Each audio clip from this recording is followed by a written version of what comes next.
안녕하십니까. 네, 안녕하세요. 어린이날이네요. 네. 어린이가 아니니까 다 나오신 거죠? 네.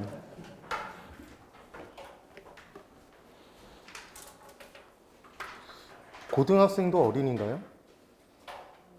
고등학생도? 예. 어린이날 선물을 받나요? 고등학생도? 네. 제가 이제까지 수업을 하면서 가장 나이가 젊었던 친구가 중3. 중3. 네. 붙었을 것 같아요? 떨어졌을 것 같아요? 네, 붙었어요. 네. 그래서 우리도 붙어야죠. 자, 기본서에 416페이지, 415. 기본서는 415페이지. 그 다음 핵심 요약집 갖고 오셨죠?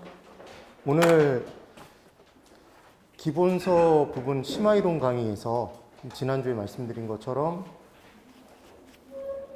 한 계지까지는 설명을 드렸었고 그 다음에 연결을 해서 볼 거예요. 근데 이 뒷부분의 내용이 기본서 안 가지고 오셔도 상관없어요. 핵심 요약집만 있으시면 돼요. 예.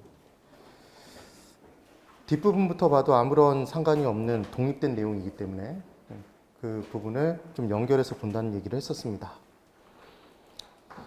핵심 요약집으로는 134페이지부터 134 펼치셨나요?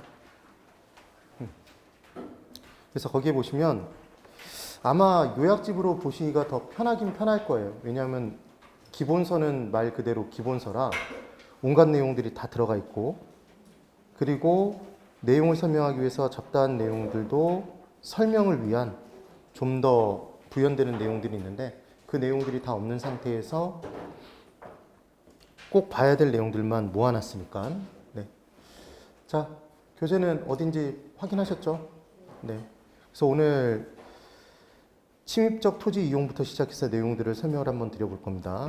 그러면 지금 기본서는 어디라고 설명드렸어요? 415페이지고 기본서는 핵심 요약집, 그냥 핵심 요약집을 가지고 공부하시는 분들은 핵심 요약집 보시면 돼요. 134페이지 내용부터 설명을 한번 드려볼 겁니다. 자, 이쪽으로 한번 보시죠. 침입적 이용이라는 게 있어요. 침입적 이용.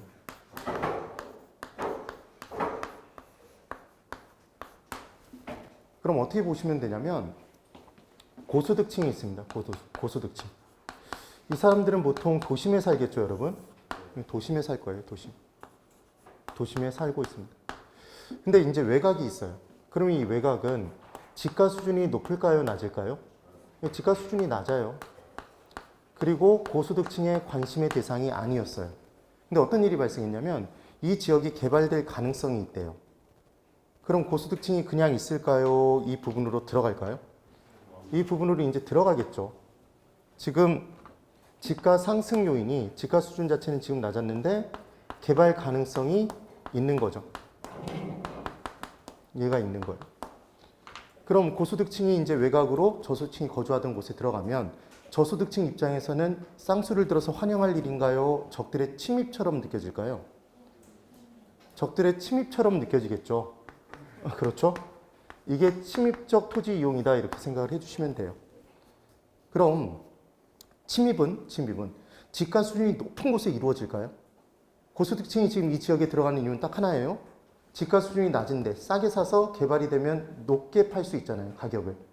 그래서 그 차익을 누리고자 들어가는 거란 말이에요.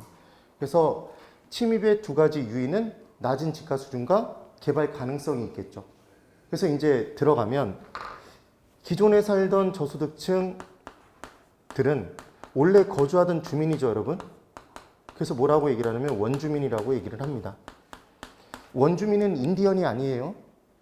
그래서 원주민이 저항할까요, 저항하지 않을까요? 초기에는 저항을 합니다. 근데 나중에는 동화가 이루어지겠죠. 이 내용이 될 거예요. 이게 침입적 토지 이용이라고 보시면 됩니다. 그럼 나중에 이 부분이 지가 상승이 이루어질 거예요. 기본은 이와 같은 내용. 그래서 처음 시작되는 게 침입이고 침입의 결과로 이루어지는 게 계승. 완전히 성격이 바뀌어버리는 거예요. 얘를 뒤집으면 뭐죠? 승계라고도 얘기를 해요. 그리고 뭐라고도 얘기를 하냐면 얘를 천이라고도 얘기를 합니다. 천이. 이런 개념이에요. 그리고 침입이 이루어질 때 크게 두 가지 침입이 있다고 얘기를 하는데 확대가 되는 경우가 있고 축소가 되는 경우가 있대요. 그냥 듣고 내용을 정리하시는 거예요. 1층짜리 건물이 있습니다. 이 1층짜리 건물을 헐고 5층짜리 건물이 지어졌어요. 그럼 얘는 확대됐나요? 축소됐나요? 확대가 이루어졌죠. 얘를 확대적 침입이라고 얘기를 해요. 그럼 확대적 침입은 토지 이용이 집약화될까요? 조방화될까요? 그러니까 자본과 노동을 많이 투입해요? 적게 투입해요? 많이 투입하겠죠. 얘는 토지 이용이 집약화되는 거예요. 그래서 지가 상승이 이루어질까요? 그럼 지가 상승이 이루어지겠죠. 지가 상승. 그럼 반대 개념으로 축소적 침입이라는 게 있답니다. 5층짜리 건물이 있는데 얘를 헐고 1층짜리로 갔어요. 만약에. 그럼 얘는 축소가 이루어진 거죠, 여러분. 얘를 축소적 침입이라고 얘기를 해요. 그럼 토지 이용이 집약화되나요? 조방화되나요? 이게 조방화되죠. 자본과 노동이 적게 투입되는 거예요. 지가가 상승할까요? 하락할까요? 하락할 거예요. 개념이 이렇게 될 거예요. 그럼 여러분들이 만약에 침입을 하는 침입의 주체라면 확대적 침입을 할까요? 축소적 침입을 할까요? 이거 축소적 침입은 잘 이루어지지 않겠죠. 그래서 일반적인 침입은 뭘 의미한다? 확대적 침입을 의미한다. 이 내용이에요. 그래서 지금 침입적 토지 이용 부분에 침입, 개념과 확대적 침입, 축소적 침입에 대해서 지금 설명을 드렸고 확대적 침입만 체크 하나 해두시고 그 다음 계승 천이라고 돼 있는데 침입의 결과 동그라미 치시고 새로운 차원의 인구 집단 또는 토지 이용이 종래의 것을 교체하는 현상이 된다. 특징의 확대 침입이 일반적, 낮은 지가 수준과 강한 흡입력. 왜 강하게 흡입했죠? 지금 개발 가능성이 있으니까. 그리고 보통은 이 지역에 살고 있던 사람이 있었죠. 그래서 기존의 취락지에 보통 이루어지더라. 원주민의 저항을 받기도 하더라. 그런데 만약 이 지역에 들어오면 너희들 세금 많이 물릴 거야. 마음대로 들어오지 못해. 이런 식으로 규제, 행정적 규제가 이루어지면 침입이 이루어지기가 어렵겠죠. 그런 내용들이 나온 겁니다. 그 다음 이제 직주 분리가 있겠죠. 직주 분리. 그래서 직주 분리와 직주 접근의 내용을 설명드려보면 간단한 내용으로 이런 내용이었죠. 직주 분리는 절대로 헷갈리시면 안 돼요. 이름 그대로 들어가 주시면 됩니다.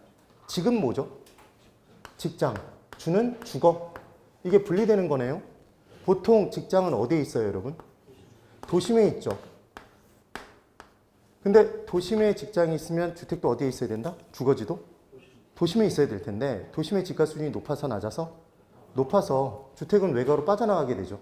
그래서 이제 도심이 있고 외곽이 있을 텐데 처음 도심에 직장이 있었어요. 당연히 직장이 도심에 있겠죠. 도심. 그럼 주택도 어디에 있었는데?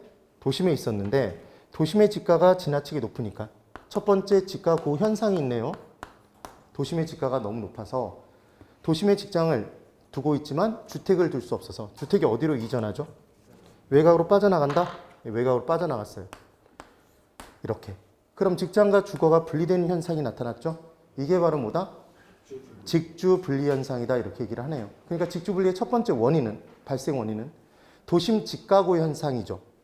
그 다음 두 번째 원인, 외곽으로 빠져나가도 출퇴근이 가능하니까 빠져나가겠죠. 교통 발달이 이루어진 것이다. 그래서 GTX가 뚫리느냐 마느냐가 굉장히 중요한 요인이 되는 거죠. 그런 내용이 되는 겁니다. 그 다음 도심의 환경이 점점 개선되고 악화되죠. 처음에는 사람들이 계속 몰려 사니까 도심의 환경이 악화돼요. 그럼 주택에서 우리가 추구하는 가장 큰 유용성, 쓸모가 쾌적성의 추구니까 쾌적성을 추구하고자 외곽으로 빠져나가겠죠. 그래서 지금 세 번째로 원인이 도심 환경의 악화죠. 악화. 그래서 외곽으로 빠져나갔답니다. 이렇게 빠져나갔을 거예요. 그 결과로 이제 어떤 일이 발생이 됐냐면 이와 같은 모양이 된 건가요? 도심이고 외곽이죠. 그럼 사람들이 밤에는 어디 들어가 살아요? 외곽에 자기 집에 들어가 살겠죠. 밤에는. 그 다음 낮에는 어디로 이동한다? 도심으로. 그럼 심장이 고동치는 것처럼 도심이 쿵쾅 쿵쾅 인구가 유동되죠. 얘를 뭐라고도 표현하냐면 도심 고동 현상이라는 표현을 쓰기도 해요. 심장이 고동치죠, 여러분. 되시죠? 그 내용. 그리고 이제 밤만 되면 도심 한가운데는 텅 비나요? 얘 텅 비죠. 얘를 도심 공동화 현상이라는 표현을 쓰기도 해요. 그럼 모양이 이제 밤이 되면 외곽이 꽉 차니까 이 모양이 뭘 닮았죠, 여러분? 도넛 현상 이렇게 표현을 합니다. 타이어 아니에요. 네, 도넛 현상. 이런 표현을 쓰더라. 그리고 외곽은 잠만 자는 도시가 형성되니까 얘를 베드타운이 형성된다. 또는 침상도시화된다 이런 표현을 쓰는 거예요. 그러니까 침상도시, 베드타운, 도넛 현상 그리고 도심 고동현상은 직주 분리의 원인인가요? 결과물인가요? 결과물이죠. 아까 원인을 먼저 설명드렸고 이런 내용이 되는 거예요. 근데 여기서 연결을 시켜보면 이제 직주 분리가 과도화되면 외곽에 빠져나와 사는 사람들이 많아진 거죠, 여러분. 그럼 외곽의 집가가 올라갈까요? 이제 외곽의 집가가 올라가기 시작할 거예요. 외곽의 집가가 올라가요. 그럼 도심 바깥으로 빠져나와 사는 가장 큰 메리트가 하나 사라져버렸네요. 집가가 낮아서 들어왔는데 여기 집가 수준이 올라갔단 말이에요. 도심과의 격차가 많이 발생하지 않게 돼버렸어요. 그리고 또 하나 이제 두 번째로 교통 발달이 이루어져서 출퇴근이 가능했었는데 외곽에 빠져나와 사는 사람들이 많아지면 그만큼 교통 체증이 발생해서 출퇴근 시간에 2시간, 3시간, 4시간씩 뿌리고 다니는 거예요. 시간이 아깝다, 아깝지 않다? 아깝죠. 그러니까 나 다시 돌아가 살래? 라는 일이 발생이 되겠죠. 그 다음 도심 한복판 환경이 악화돼서 밖으로 빠져나왔는데 도심의 환경 개선을 기울이기 위한 노력들이 이루어진단 말이에요. 청계천 복원사업 등. 그러면 얘가 환경이 이제 개선되니까 주택이 다시 어디로 들어간다? 도심으로 들어가겠죠. 그럼 직장과 주거가 접근되는 현상이 나타나겠네요. 얘를 직주 접근이라는 표현을 쓰는 겁니다. 그러니까 결국은 직주 접근은 직주 분리의 반작용에 의해서 나타나는 게 맞나요? 예. 그래서 이렇게 들어갔는데, 자, 이제 중요한 건 들어갔어요. 그런데 아직까지도 지가가 높을까요, 낮을까요, 도심은? 높죠. 절대적인 지가가 높단 말이에요. 외곽의 지가 상승에 따라 상대적인 지가의 격차는 줄었지만 얘는 절대적인 지가는 높으니까 뽕을 뽑기 위해서는 수지타산을 맞추기 위해서는 도심주택은 고층화될 수밖에 없겠죠. 그럼 지나치게 도심의 주택이 고층화되면 또 다른 문제의 발생 요인이다. 그 내용이 되는 거예요. 그래서 도심주택의 고층화는 직주 접근의 결과물인 거죠. 이게 직주 분리와 직주 접근입니다. 그런데 얘랑 비교를 꼭 해주셔야 될 건 주거 분리를 비교해 주셔야죠. 분리죠. 주 들어있죠. 헷갈려요. 그래서 주거 분리는 뭐가 분리되는 거였죠, 여러분? 고소득층의 주거지역과 저소득층의 주거지역이 분리되는 현상이었죠. 고소득층은 고가 아파트가 있는데 그 옆에 임대 아파트가 들어서면 저 부의 외부 효과, 정의 외부 효과? 부의 외부 효과로 가치가 높아진다, 떨어진다? 옆에 임대주택이 없는, 임대 아파트가 없는 아파트보다는 고가 아파트의 가치가 떨어지니까 뭘 차단하고? 부의 외부 효과를 차단하고 자기들끼리 몰려 살아서 정의 외부 효과를 추구하는 과정에서 고소득층의 주거지역과 저소득층의 주거지역으로 분리되는 현상이 발생하죠. 이게 바로 뭐다? 주거 분리였어요. 주거 분리. 맞죠? 그때 경계를 이루고 있는 곳은 나타날 수 있는데 경계 지역에서는 가치가 어느 정도 비슷해진다, 격차가 더 커진다. 비슷해진다. 그러니까 높은 건 더 낮아져야 되고 낮은 건 높아져야 비슷해진다.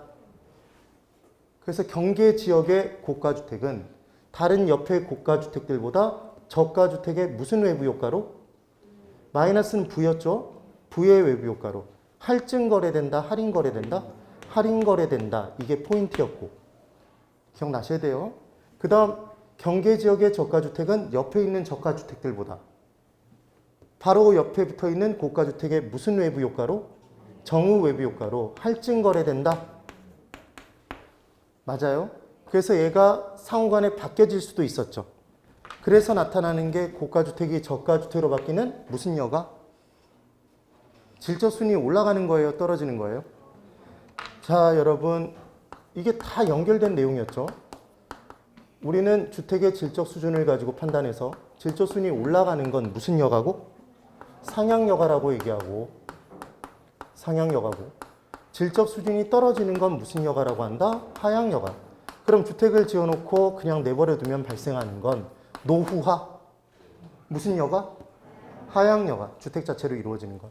그러면 주택의 질적 수준을 올리기 위해서는 인공적인 힘, 인위적인 힘이 필요한가요? 얘가 투입돼야 되겠죠. 그래서 수선, 재개발, 재건축에 의해서 이루어지는 게 무슨 여가? 상향여가. 제가 말씀드린 게 상향여가인지 하향여가인지 대답해 보세요. 재개발에 의한 신규 아파트, 새로운 아파트가 들어서면 무슨 여가? 상향여가. 지금 그 얘기죠. 그리고 시장은 무엇과 무엇이 만나는 곳이어서 수요와 공급이 만나는 곳이어서 시장의 정말 중요한 기능은 만들어 달라는 것을 만들어 달라는 양만큼 만들어 주게 돼 있다. 맞아요. 그럼 시장 내 저가주택의 수요가 증가하면 저급주택의 수요가 증가하면 저가주택의 공급이 증가해야 되죠. 그럼 상향여가가 활발히 발생한다. 하향여가? 하향여가죠. 이거 상향여가가 활발히 발생한다 그러면 X가 됩니다. 그럼 시장에 고가주택의 수요가 증가하면 고가주택의 공급이 증가해야 되는 거예요. 맞죠? 그럼 당연히 시장에서 무슨 여가가 활발히 나타나겠다? 상향여가가 나타난다. 얘를 바꿔놓으면 꼭 기억을 해두시라는 얘기를 했어요. 정확히 잡아주셔야 된다는. 쭉 연결이 되셔야 됩니다. 됐죠? 그래서 지금 5번에 직주분리와 직주접근의 내용을 한번 설명드려 봤어요. 꼭 한번 원인과 결과물이 무엇인지를 정리해 주실 필요가 있다는 겁니다. 그 다음 6번에 도심 고동현상이 있네요. 도심이 심장이 고동치는 것처럼 쿵쾅쿵쾅 고동치는 것이다. 그 내용. 그 다음 7번 도시 회춘화 현상이 있대요. 얘는 어렵게 생각하지 마시고 이런 개념이에요. 여러분 이쪽 보실까요? 도심이 있었어요. 우리 구도심들이 있죠. 뭐 서울의 강북지역 뭐 이런 식으로.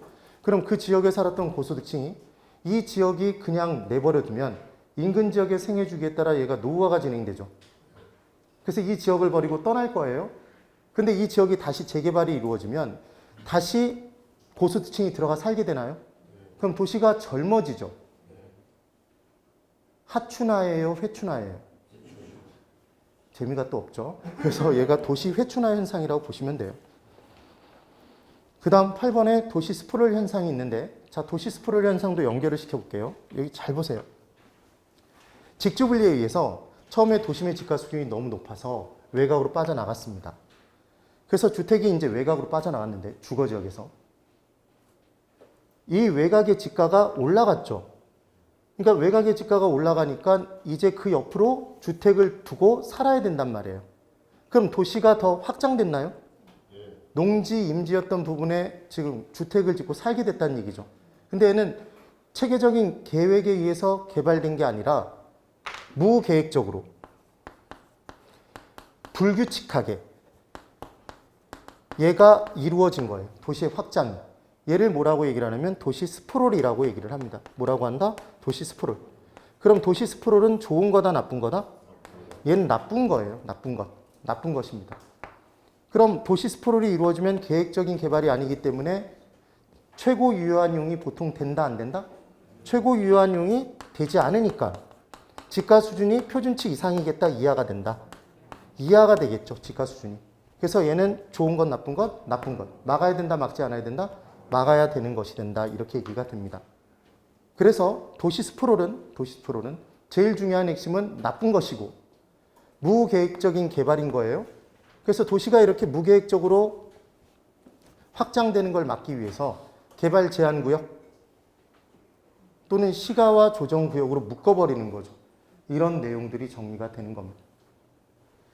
되시겠어요? 네. 그런데 이때 도시는 주거지역만 있나요? 상업지역도 있고 공업지역도 있나요? 주거도시도 있지만 상업도시, 공업도시도 있죠.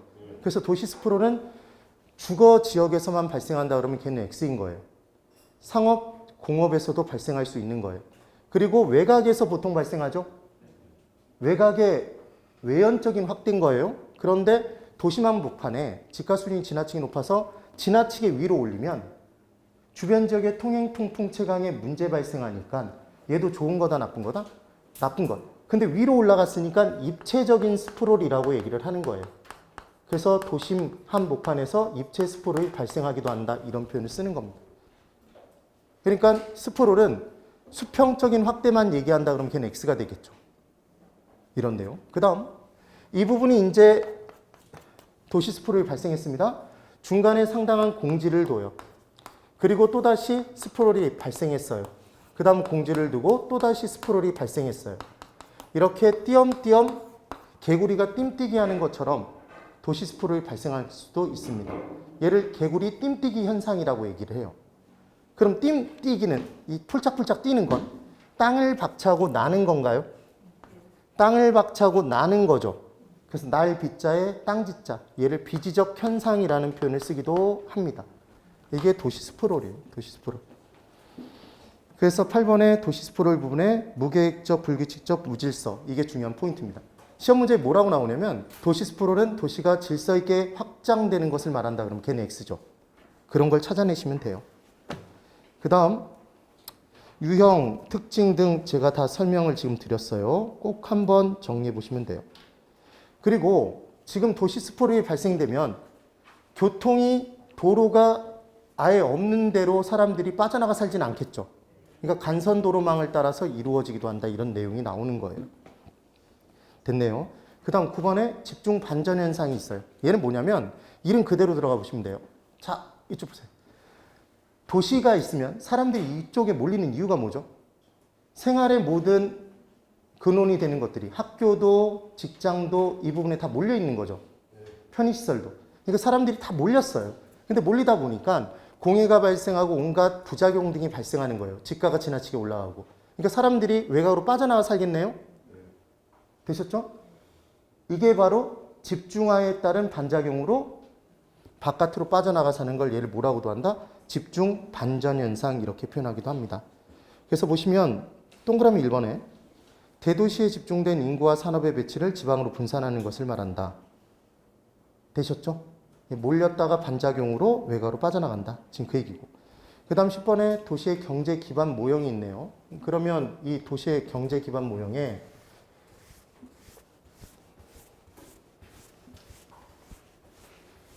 입지 개수가 있고 기반 승수가 있는데 그 내용을 이제 설명을 드려볼게요. 입지 개수 부분에서는 딱 이것만 기억을 해주시면 됩니다. 제가 부동산학 개론에서 비율, 비례, 지수, 개수가 나오면 얘는 무조건 분수라고 했던 거 기억나세요? 분수예요, 분수. 그럼 무언가식이 분수로 이루어질 텐데 얘는 뭘 얘기하고 싶은 거냐면 입지 개수는 우리 학창시절에 공부할 때 대구는 무슨 산업이 유명하다고 공부를 했었죠? 섬유산업? 그럼 섬유산업이 유명하다는 얘기는 대구 지역에서 사람들이 일을 할 거예요.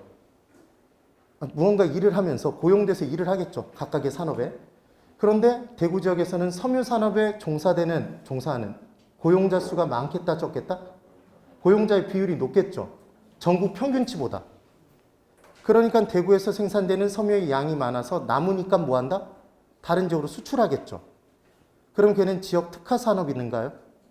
지역의 특화가 이루어진 산업이잖아요. 수출 기반형 산업이라고 얘기를 하는 거죠.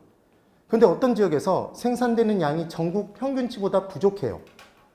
그럼 걔는 다른 지역에서 수입해 들어와야 되겠네요. 되셔야 됩니다. 그러면 그 지역의 특정 산업에 종사하는 사람의 비율이 전국 평균이에요. 정확히.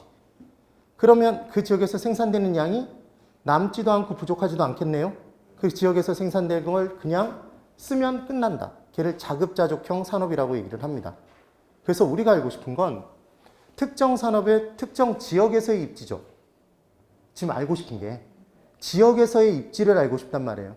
그럼 특정 산업의 지역 고용률이 해당 지역의 고용률이 분자로 들어간다, 분모로 들어간다? 우리는 항상 알고 싶은 게 분자가 되더라. 그럼 특정 산업의 전국 고용률과 비교를 하는 거죠. 그래서 쉽게 전국 고용률은 특정 산업의 전국 고용률은 10%인데 이 지역, 해당 지역에서의 고용률이 15%래요. 그럼 비교해 보면 이게 5%만큼 남죠. 그럼 5% 남는 걸 뭐 한다? 수출하겠죠. 되셨어요? 그럼 얘는 1을 기준으로 1보다 크다면 지역에서 종사하는 사람의 숫자가 더 많은 거니까, 비율이 높으니까 남는 걸 뭐하고? 수출하고. 얘가 만약에 5%라면 전국 평균치는 얼만데? 10%인데 얘는 5%밖에 생산이 안 되는 거잖아요. 부족하니까 뭐에 들어온다? 수입에 들어오겠죠. 그럼 얘는 수치가 1보다 작을까요? 지역 고용률이 더 작으니까. 그럼 얘가 1보다 작으면, 입지 개수가 1보다 작으면 얘는 수입형 산업이겠네요. 얘가 10%라면 똑같아요, 여러분? 남지도 부족하지도 않네요. 그럼 얘는 수치가 얼마가 되죠? 1이죠. 그래서 입지 개수가 1이면 자급자족형 산업이 된다, 이렇게 표현을 하는 거죠. 시험 문제가 나오면 제일 잘 나왔던 문제가 뭐였냐면 얘를 바꿔내요. 분수로 물어보면 은근히 헷갈린다는 걸 문제를 풀어보셔서 아시죠? 그래서 문제를 어떻게 내냐면 이렇게 낸다고요. 입지계수란 특정 산업의 전국 고용률을 특정 산업의 지역 고용률로 나눈 값이다 그러면 X죠. 지금 제가 바꿨잖아요. 그걸 꼭 정확하게 기억을 해 두셔야 돼요. 지금 그 내용이네요. 그러면 여기를 보실까요? 얘 고용률인가요, 여러분? 그럼 고용률이면 얘도 분수일까요? 분수가 아닐까요? 얘 분수죠. 분수예요, 분수. 그럼 얘는 해당 지역에서의 전체 산업이 있겠죠. 전체 산업이 있을 거예요. 해당 지역에 지역 전체 산업이 있을 것이고 전체 고용자 수가 있고 지역에서의 특정 산업에 고용된 사람을 집어넣으면 이게 그 지역의 고용률이잖아요. 되셨나요? 그리고 이 밑에 것도 비율인가요? 고용률이니까. 그러니까 얘도 분수다? 분수겠죠. 그럼 얘는 지역에서의 전체 산업인가요? 전국의 전체 산업? 전국의 전체 산업의 고용자 수 대비 전국의 특정 산업의 고용자 수의 비율이겠네요. 되셨어요? 그럼 결론적으로 우리는 입지계수의 수치가 얼마인지 알기 위해서는 숫자가 몇 개가 필요하죠? 4개가 필요하죠. 4개. 되시나요? 이 개념. 그래서 만약에 문제를 풀 때 얘는 계산 문제도 나왔었으니까 혹시 기본서가 있으신 분은 어디를 한번 보시냐면 네, 450페이지. 저를 헷갈리게 만드셨습니다. 450페이지에 9번이 있어요. 9번 찾으셨어요? 네. 그럼 이 문제는 조금 복잡하게 나온 거예요. 사실 약간 복잡하게 나온 건데 이 부분에서 섬유산업, 전자산업, 전체 산업이 있죠. A도시, B도시, C도시, 전국 이렇게 돼 있습니다. 그럼 수치를 집어넣는 방법을 한번 설명드려 볼 테니까 한번 보세요. 섬유산업이라고 돼 있고 제가 하는 방법을 한번 설명드려 볼게요. 섬유산업. 그 다음 전자산업. 그리고 전체가 있네요. 전체. 그리고 A도시, B도시, C도시 이렇게 준 거죠.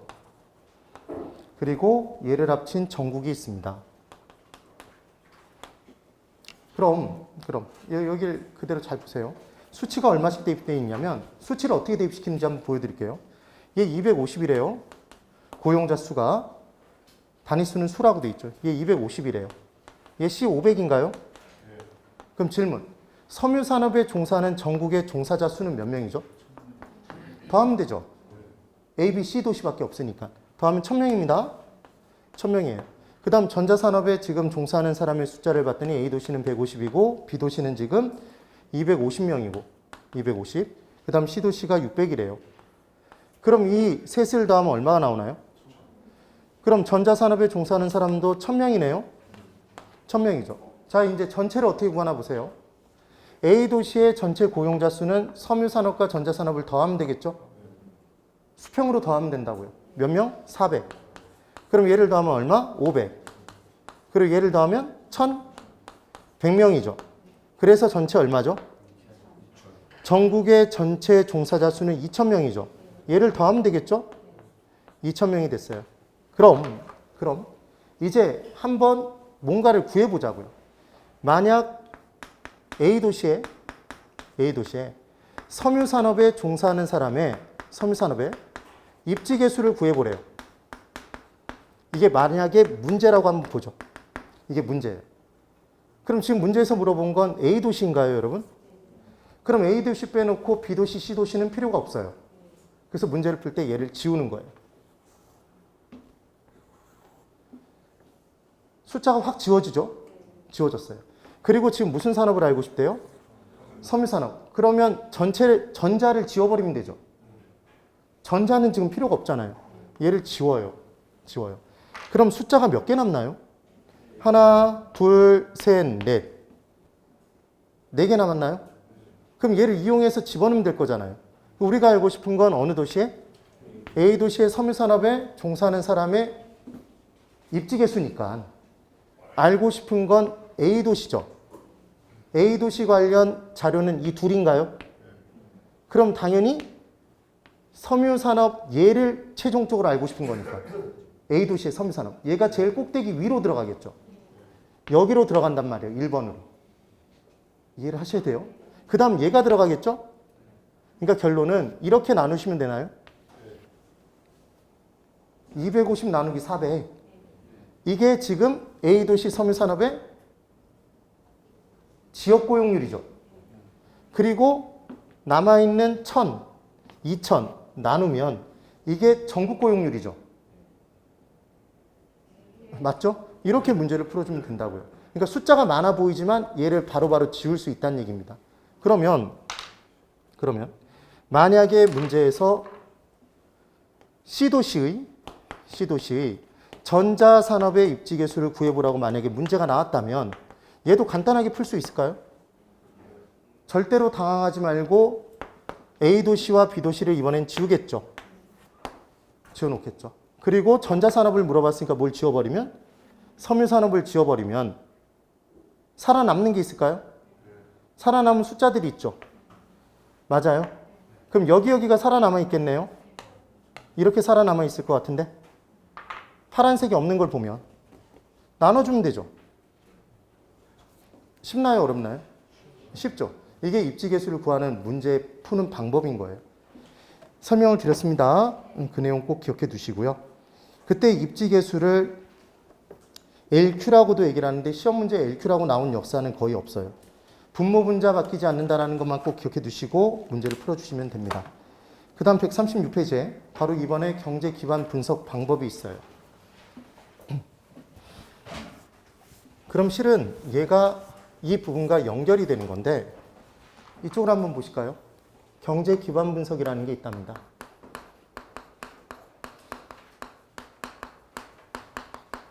어떻게 구분하나 보세요. 수원이 있습니다. 수원의 영통을 보면 영통 아시죠? 영통에 유명한 기업이 하나 있죠. 무슨 전자가 있죠? 삼성전자. 그럼 삼성전자는 수원에서 재화와 서비스를 생산하나요? 재화와 서비스를 생산해요. 얘를 생산합니다. 그래서 이 재화와 서비스를 다른 지역으로 뭐 한다? 수출하겠죠. 외부 지역으로 수출해요. 그럼 이 외부 지역에서 수원 내부로 자금의 유입이 이루어질까요? 돈이? 유입이 이루어져요. 그럼 삼성전자가 재화 서비스를 수원 지역 내부에서 열심히 생산해서 수출을 많이 하면 많이 할수록 돈이 수원 내부로 많이 유입돼 들어오죠. 그럼 지역 경제가 활성화되어 죽어요? 활성화됩니다. 그럼 인구도 더 많이 유입되고 부동산 가격도 올라가겠네요. 이렇게 지역 내 기반을 이루는 산업을 말 그대로 기반 활동이라고 얘기를 해요. 무슨 활동이다? 기반 활동. 지역 내 기반을 이루는 활동이라고 보시는 거예요. 여기서 핵심 단어는 외부로 뭐 한다? 수출해서 자금을 유입시키는 활동인 거죠.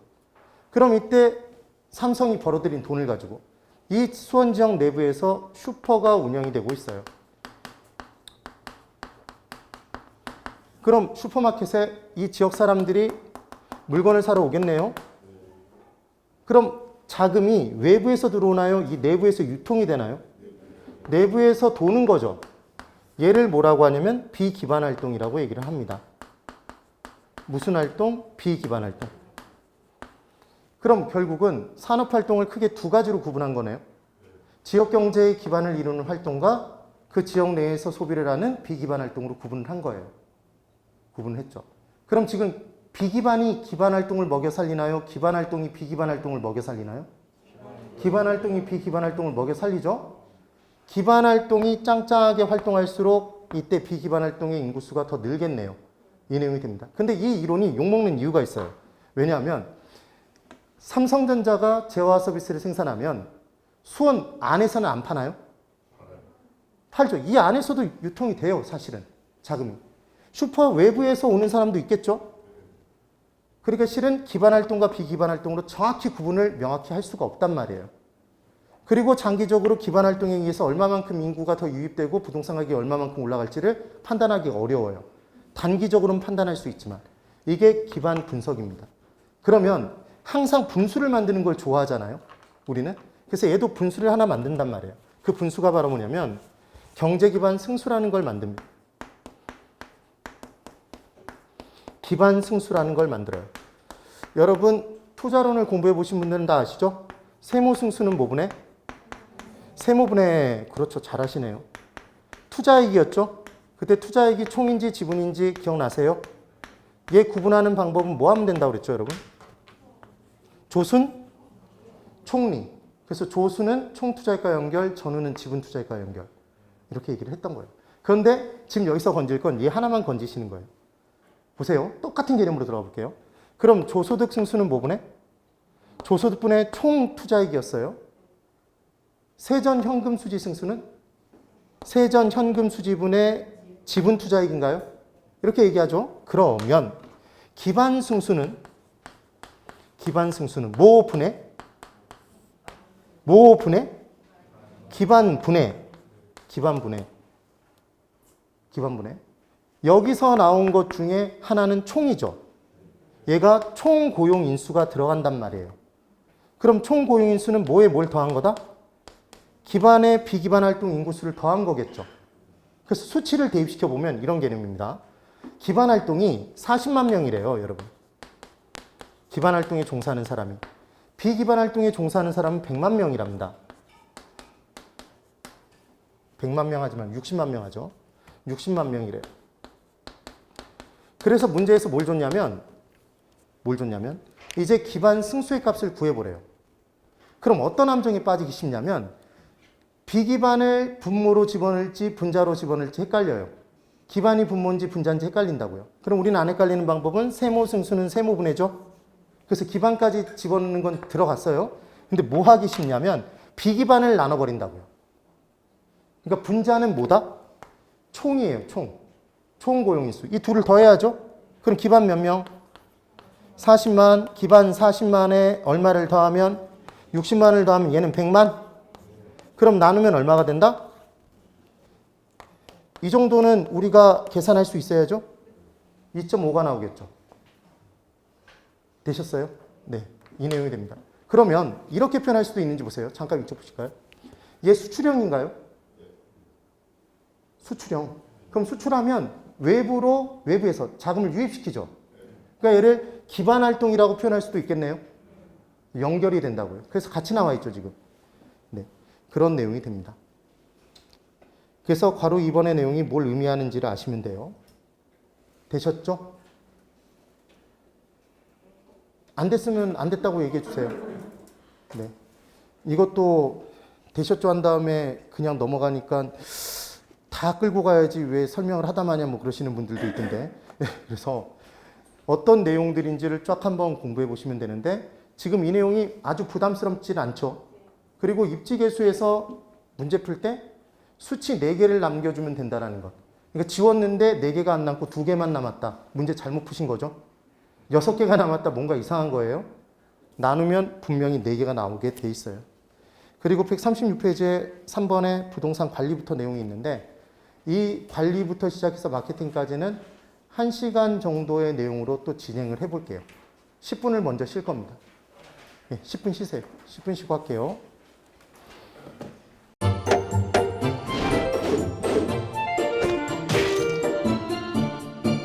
안녕하세요. 공인중개사 민법을 강의하고 있는 양민입니다. 자, 제가 준비한 거는 공인중개사 자료를 쉽게 다운받는 꿀팁을 준비해 보았습니다. 자, 공인중개사를 공부하다 보면 방대한 양의 자료를 접하게 됩니다. 하지만 그것을 일일이 다 출력을 하시거나 보관을 하는 데는 불편함이 따르죠. 이를 해소하기 위해서 핸드폰을 쉽게 활용할 수 있는 꿀팁을 준비했습니다. 네이버 밴드라는 어플을 통해 필요한 자료들을 보거나 다운받을 수 있습니다. 이 네이버 밴드를 활용하는 방법을 하나씩 알려드리도록 하겠습니다. 1단계, 네이버 밴드라는 어플을 다운받습니다. 가장 먼저 안드로이드 버전은 플레이 스토어를 클릭하시면 되겠습니다. 아이폰은 앱스토어에서 하시면 됩니다. 그 다음 검색창에 네이버 밴드를 검색하시고 다운 혹은 설치를 클릭하시면 되겠습니다. 이렇게요. 2단계, 밴드 어플에서 공수모를 검색해 주시면 되겠습니다. 밴드 어플을 누르시면 위쪽 상단에 보시는 것처럼 돋보기 모양의 아이콘이 보입니다. 이 돋보기 부분을 클릭하시게 되면 맨 위쪽에 하얀 공백의 검색창이 생기는데요. 이곳을 눌러서 공수모 이 세 글자를 쳐주시면 되겠습니다.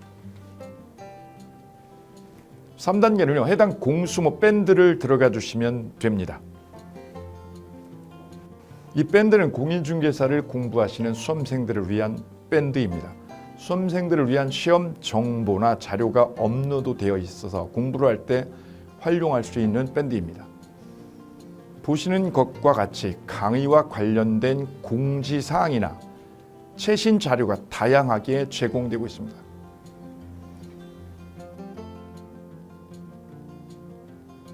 (4단계) 또 다른 꿀팁 모바일 일일학습법에 대해서 소개드릴까 합니다. 이제 핸드폰으로 짬 시간을 활용하셔서 공부하는 학습법을 알려드리도록 하겠습니다. 자료 페이지에서 뒤로 가기를 누르시면 처음 보셨던 페이지가 뜹니다. 여기서 내려가 보세요. 모바일 일일 학습이란 코너가 보입니다. 이 부분을 누르게 되면요. 매일 한 개씩 핵심 부분이라고 할 수 있는 문제가 업로드되어 있고요. 더 아래로 쭉 내려가시면 정답과 해설 부분을 볼 수가 있습니다. 맨 아랫부분을 보시면 이렇게 댓글 쓰기도 남길 수 있으시죠. 스마일 부분을 눌러 좋아요로 표시할 수도 있습니다.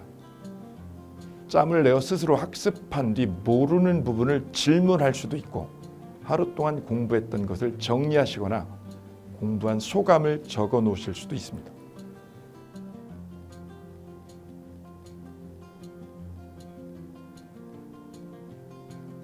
지금까지의 과정과 같이 공수모 밴드에 가입하신다면 다채롭게 업데이트되는 양질의 최근 자료들을 접하시고 활용할 수 있습니다. 꼭 가입하셔서 좋은 자료 많이 활용하시기 바랍니다.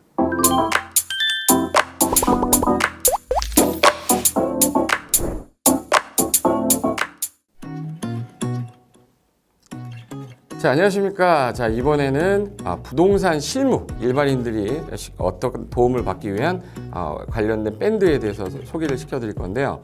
일단은 검색창에다가 365 부스라고 치시면 돼요. 365 부스인데 365일 부동산 스터디라는 밴드예요. 네이버 밴드인데 365 부동산 스터디라는 밴드 일단 클릭하시면 현재는 이제 4만 명 정도 되는 밴드인데요. 우리가 일반인들이 어떤 부동산 정보를 습득하는 데 있어서 이 정보를 얻기가 되게 쉽지가 않습니다. 내가 어딘가를 찾아본다고 해서 잘 찾을 수 있는 것도 아니고 어떤 전문가들이 하는 말들이 이 친밀성이 있는 건지 아닌지에 대해서도 우리가 잘 믿을 수가 없는 거기 때문에 그런 정보를 그래도 좀 손쉽게 찾아볼 수 있게끔 저희 이제 이 밴드에 구성된 전문가들이 정보를 좀 제공해 주는 거기 때문에 아마 유용하게 활용할 수 있을 거고요. 내가 부동산 중에 토지를 좀 알고 싶다, 또는 상가를 좀 알고 싶다, 또는 나는 내 집 마련을 위해서 청약이 좀 궁금하다. 근데 그게 솔직히 어디 가서 물어보거나 어떤 정보를 찾기 쉽지 않아서 그것 때문에 만들어진 밴드라고 보시면 돼요. 그래서 365일 내내 부동산을 공부한다는 취지로 밴드에 들어오셔서 질의응답도 하시고 궁금한 사항에 대해서 뭐 예를 들어 문의를 하시면 저희가 관련된 정보를 또 제공해주는 그런 밴드라고 보시면 되겠습니다. 어떤 밴드냐면 한번 보시면은 지금 현재는 뭐 공지사항이 제일 먼저 나올 건데요. 이 공지사항은 기존에 있던 오프라인이 어떤 강좌가 있으면 그 강좌에 관련된 거 뭐 세미나라든지 그래서 평소에 이제 우리가 이제 접하지 못했던 강의들 있죠. 이렇게 진행이 된다라는 거 공지를 좀 하는 그런 내용들이고요. 하나 좀 더 올리면 자 이제 우리 교수님이에요. 교수님 중에 상가 교수님이 최근에 예를 들어서 법이 바뀌었어요. 법이 바뀌게 되면 최근에 바뀐 법이 이러한 바뀐 법이 있으니 중개업을 한다거나 투자를 할 때 좀 유의해서 알아보시면 좋겠습니다라는 거를 올려놓을 거예요. 기존에 올려놓은 자료가 있으면 또 찾아보시면 되는 거니까 이렇게 해서 계속 밴드에서 소식을 받으시면 실전에 굉장히 도움을 많이 받을 거라고 예상합니다. 부동산 관련된 내용 중에서 하나 더 보시면 이제 랜드프로에서 그 직접 우리 프로그램 만들고 있어요. 그래서 부동산 까발리기, 부동산 부티크 뭐 이런 TV 관련돼서 부동산 팁 있죠. 예를 들어서 청약을 받아야 되냐 말아야 되냐, 지금 강남권 아파트를 투자해야 되냐 말아야 되냐, 이런 정보를 쉽게 여러분들이 뭐 접하지 못하기 때문에 그런 관련된 것들을 시대에 맞게 흐름에 맞게 부동산 시장이 이제 요동치면 내가 지금 집을 팔아야 되냐 뭐 사야 되냐 그런 것들에 대해서 신속하게 정보를 들을 수 있는 밴드니까 시간이 나실 때마다 자주 들어오시고 저도 자주 들어와서 좋은 정보 남겨드릴 테니까 자주 들어오시기 바랍니다. 저는 부동산 공법하고 부동산 토지 투자를 강의하는 고상철이었습니다. 자주 밴드에서 뵙도록 하겠습니다. 자, 수고하셨습니다.